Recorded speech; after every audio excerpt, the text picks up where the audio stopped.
आज की नहीं बात ये सदियों की पहचान है, आज की नहीं बात ये सदियों की पहचान है।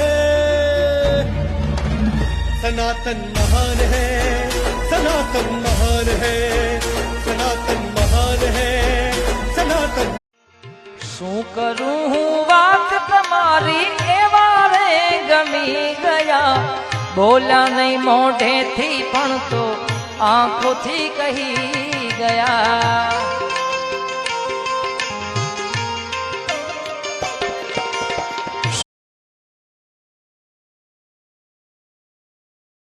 દિગંબર ખુશાલ ભારતીજી મહારાજ આવતા વર્ષે ચાતુર્માસ કરવા માટે અશોકગીરીજી મહારાજના ગુનેરી ગુફા કચ્છ ભુજ ખાતે પોતે ચાતુર્માસ કરવા જાય છે। ત્યાં પરમ પૂજ્ય ભાઈશ્રીના શિષ્ય હાર્દિકભાઈ